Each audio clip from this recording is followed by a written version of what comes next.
ओम श्री गुरु सत्ताई नमः। सभी को प्रणाम। पिछले वीडियो में हमने सुना ये आपत्ति काल का समय है, ईश्वर को हमारी आवश्यकता है।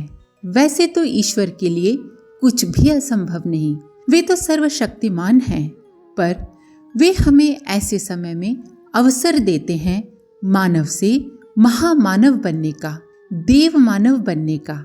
ऐसी विषम परिस्थितियों में तप कर ही देव मानव बना जा सकता है। ऐसे समय में हमें अपने निजी काम छोड़कर ईश्वर के कार्य में, इस युग के अवतार प्रज्ञा अवतार के कार्य में सहयोगी बनना है। ये परंपरा हमेशा से रही है। जो संघर्ष के समय आगे आता है वही श्रेय सम्मान पाता है, और सबसे महत्वपूर्ण बात है कि वो ईश्वर का प्यारा बन जाता है।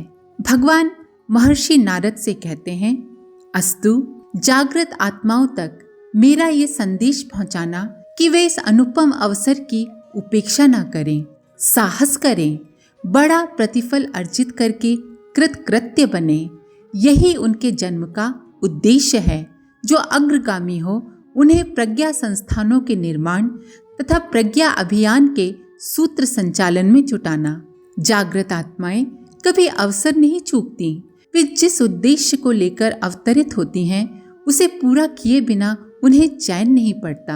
जागृत वे मनुष्य हैं जो अदृश्य जगत में बह रहे प्रकृति प्रवाह को पहचानते हैं, परिवर्तन में सहायक बनते हैं। दूसरे जब आगे चलकर उन परिणामों को देखते हैं तो पछताते हैं, हमने अवसर की उपेक्षा क्यों कर दी, हमने ऐसा अवसर क्यों गंवा दिया। दो बीज धरती की गोद में जा पड़े, मिट्टी ने उन्हें ढक दिया। दोनों रात सुख की नींद सोए, प्रातःकाल दोनों जगे तो एक के अंकुर फूट गए और वो ऊपर उठने लगा।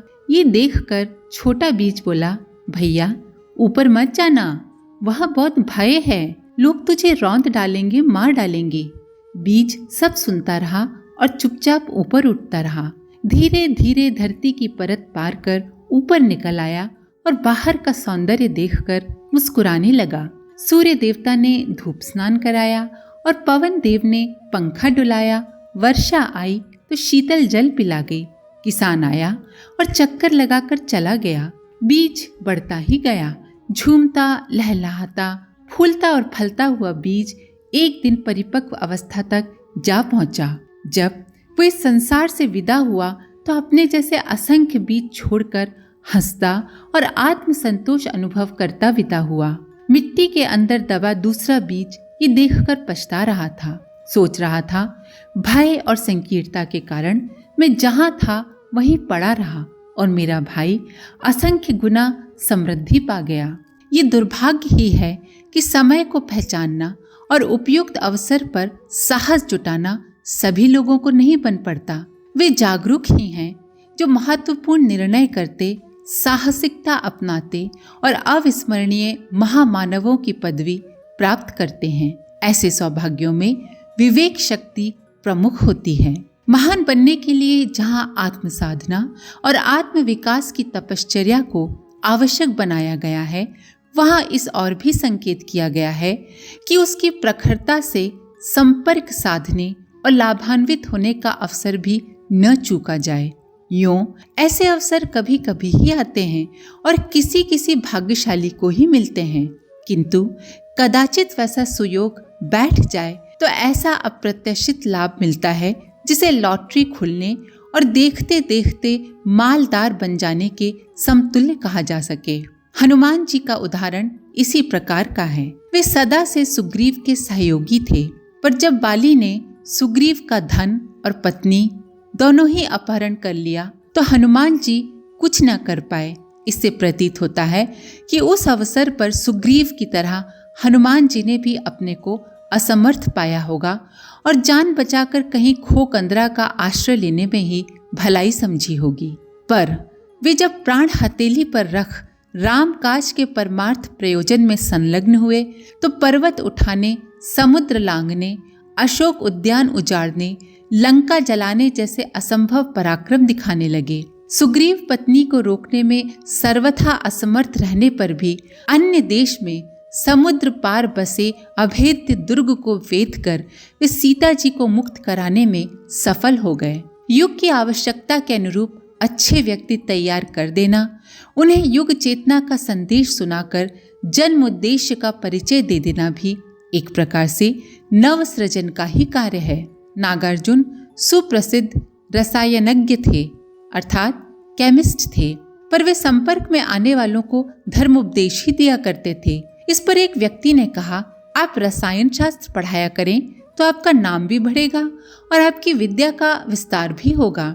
नागार्जुन बोले, रसायनज्ञ तो कभी भी बना जा सकता है, बात तो तब है जब अच्छे इंसान बने। जिन्हें धार्मिक उत्तरदायित्व वहन करने पड़ते हैं, उन्हें तो इस तथ्य को अनिवार्य ही मानना चाहिए। जो जागृत हैं, उन्हें स्वयं भी इस युग चेतना में भाग लेने के लिए उठना चाहिए। ऐसे अवसर इतिहास में बार बार नहीं आते। आदर्श और साहस के धनी अपने त्याग बलिदान से उच्च स्तरीय चेतना उत्पन्न करते हैं और आत्मसंतोष, लोक सम्मान तथा दैवी अनुग्रह के 3 लाभ एक साथ प्राप्त करते तथा धन्य बनते हैं। नव सृजन में अपना सब कुछ लुटा देने वाले कभी घाटे में नहीं रहते। भगवान के काम में लग जाने वाले 3 असामान्य लाभ, आत्मसंतोष, लोक सम्मान और दैवी अनुग्रह सहज ही पा लेते हैं। इतिहास के पृष्ठों पर स्वर्ण अक्षरों में अंकित महामानवों में से प्रत्येक ने परमार्थ परायणता की दूरदर्शितापूर्ण नीति अपनाई है। वे बीज की तरह गले और वृक्ष की तरह बढ़े हैं।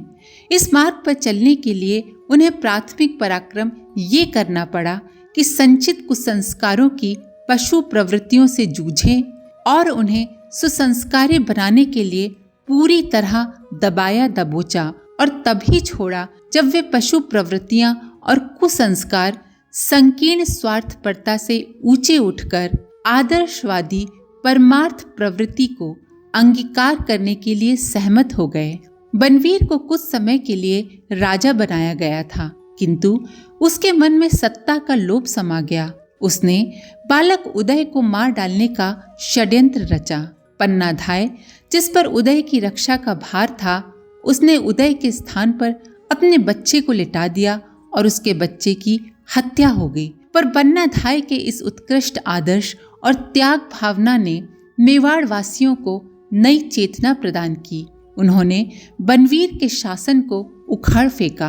आदर्शवादिता के मार्ग पर छोटे बच्चे भी चल पड़े तो भी उससे उत्पन्न शक्ति इतनी प्रचंड हो उठती है जिसे रोकना शक्तिशाली के लिए भी कठिन हो जाता है। गुरु गोविंद सिंह ने अपने 16 वर्षीय पुत्र अजीत सिंह को आज्ञा दी, तलवार लो और युद्ध में जाओ।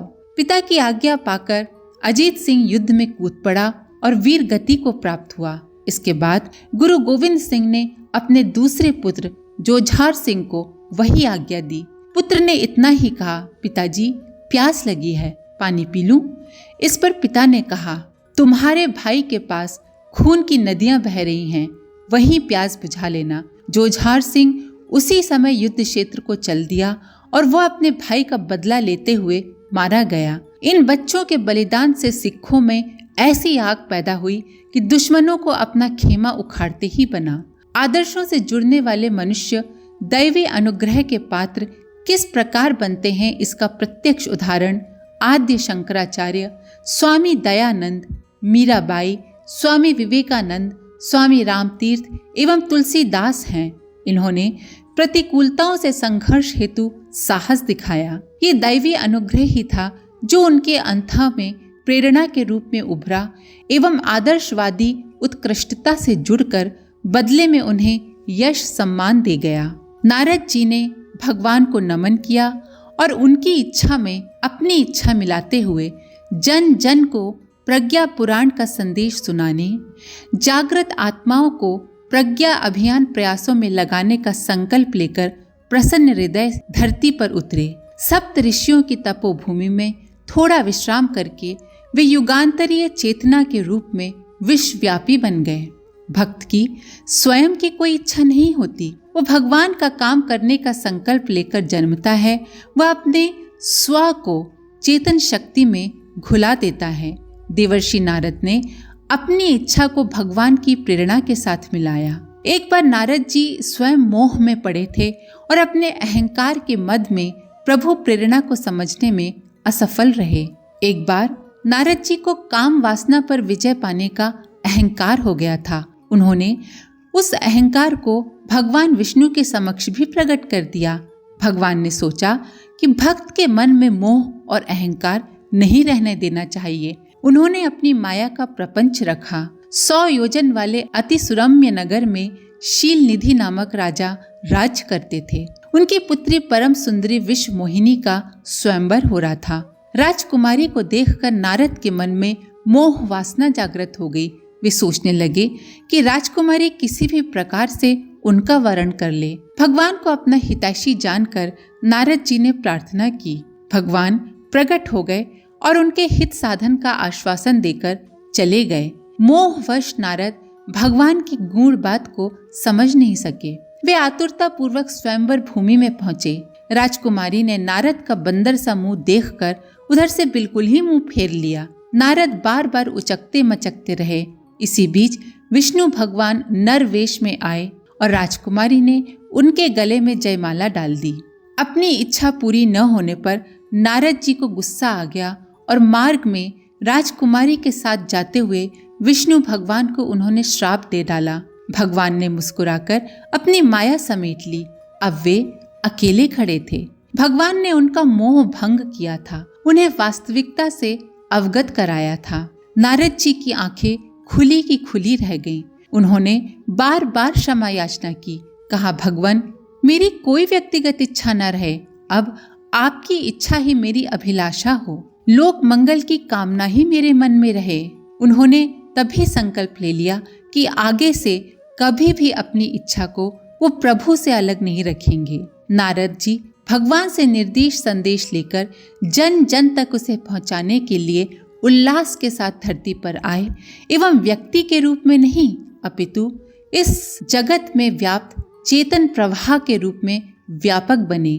समष्टि में संव्याप्त चेतन प्रवाह के रूप में व्यापक बन गए। आज ध्वंस के अंधकार के मध्य जो नव सृजन का प्रकाश बिखरा दिखाई पड़ रहा है, वो इसी का प्रतिफल है। इसके आगे का अगले वीडियो में।